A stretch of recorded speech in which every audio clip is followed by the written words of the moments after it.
नितिन नवीन भाजपा के राष्ट्रीय अध्यक्ष बने। मोदी बोले मैं कार्यकर्ता, वे मेरे बॉस, अब मेरे काम का आकलन करेंगे। नितिन नवीन भाजपा के निर्विरोध 12वें राष्ट्रीय अध्यक्ष बन गए हैं। मंगलवार को भाजपा मुख्यालय में इसका ऐलान किया गया। इस मौके पर पीएम मोदी ने उनका माला पहनाकर स्वागत किया। मोदी ने कहा, भाजपा ऐसी पार्टी है जहां लोगों को लगता होगा कि मोदी जी इतनी छोटी उम्र में मुख्यमंत्री बन गए, हेड ऑफ द गवर्नमेंट बन गए हैं। इन सबसे बड़ी चीज है कि मैं बीजेपी का कार्यकर्ता हूँ, लेकिन मैं मानता हूँ कि नितिन जी मेरे बॉस हैं, मैं कार्यकर्ता हूँ, अब वे मेरे काम का आकलन करेंगे। इससे पहले नवीन दिल्ली में भगवान वाल्मीकि मंदिर, गुरुद्वारा बंगला साहिब और झंडे वाला मंदिर गए और माथा टेका। भाजपा मुख्यालय में सोमवार को अध्यक्ष पद के चुनाव हुए थे। किसी और उम्मीदवार का नामांकन न आने से नवीन निर्विरोध चुने गए हैं। नितिन को 14 दिसंबर 2025 को पार्टी का कार्यकारी अध्यक्ष बनाया गया था। कांग्रेस अपने पतन की जिम्मेदार। आज देश को याद भी नहीं होगा कि 1984 में कांग्रेस को 400 से अधिक सीटें मिली थी और देश ने कांग्रेस को करीब 50% वोट दिया था। लेकिन आज कांग्रेस 100 सीटों के लिए तरस गई है। कांग्रेस अपने इस घनघोर तपन की कभी समीक्षा नहीं करती, क्योंकि अगर समीक्षा करेंगे और पतन के कारणों पर जाएंगे तो उसी परिवार पर सवाल उठेंगे जिस परिवार ने कांग्रेस पर कब्जा कर रखा है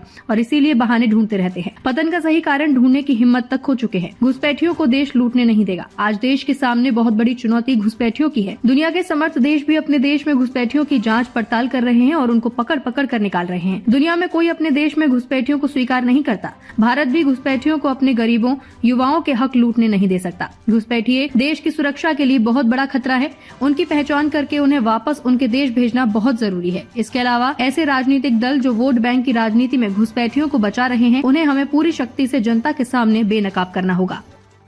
मैं आज के दिन माननीय प्रधानमंत्री जी के इस सबके साथ और सबके विकास के इस नारे को फलीभूत होता देख रहा हूं। हम लोगों ने लंबे समय से कुछ नारे को, भाजपा के कार्यकर्ता, हमारे जनसंकाल के कार्यकर्ता लगातार कुछ नारे को गढ़ते थे। रामलल्ला हम आएंगे, मंदिर वहीं बनाएंगे, जहां हुए बलिदान मुखर्जी वो कश्मीर हमारा है, एक देश में 2 विधान, 2 प्रधान, 2 निशान नहीं चलेगा। साथियों, आज भाजपा के कार्यकर्ताओं ने वो कालखंड देखा जब अयोध्या का भव्य राम मंदिर का मार्ग प्रशस्त हुआ। आज जम्मू कश्मीर की जनता ने 370 धारा से मुक्ति का दौर देखा। आज सांस्कृतिक व राष्ट्रवाद की विचारें और मजबूत हो रही हैं।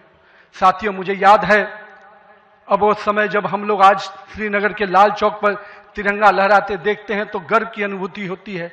हमने वो दौर भी देखा था जब पाकिस्तान के झंडे लहरा रहे थे और दिल्ली की सरकार बैठकर मौन बैठी थी उस समय, क्योंकि वो समय हम लोगों ने युवा मोर्चा के कालखंड में काम करने का जब मौका मिला था तो हमने देखा था उस समय जब माननीय प्रधानमंत्री जी उस कालखंड से 370 को समाप्ति किए तो कहीं न कहीं पूरे कश्मीर की फिजा बदली है और आज कश्मीर का लाल चौक तिरंगे से लहराया नहाया नजर आता है। ये परिवर्तन हमारे देश में आया है। खबर तड़का टीवी हिंदी, सत्य, निष्पक्ष और निर्भीक पत्रकारिता का वादा। देश दुनिया की ताज़ा खबरें, गहन विश्लेषण और दिल को छूने वाली कहानियाँ जो जागरूकता जगाती हैं और बदलाव की प्रेरणा देती हैं। हर पल अपडेटेड रहें, हमारे परिवार का हिस्सा बने। जुड़ें, सब्सक्राइब करें। YouTube और Facebook पर खबर तड़का टीवी को फॉलो करें, नोटिफिकेशन ऑन करें, हर ब्रेकिंग न्यूज तुरंत पाएं। कमेंट, लाइक, शेयर, अपनी राय साझा करें, वीडियो लाइक करें और सच्चाई की आवाज फैलाएं। हमें फॉलो करें YouTube, Facebook, Insta, LinkedIn, x पर और वेबसाइट है रहnews.com। आपके समर्थन से सच्चाई की आवाज और बुलंद होगी। आइए जागरूकता की इस यात्रा में साथ चलें।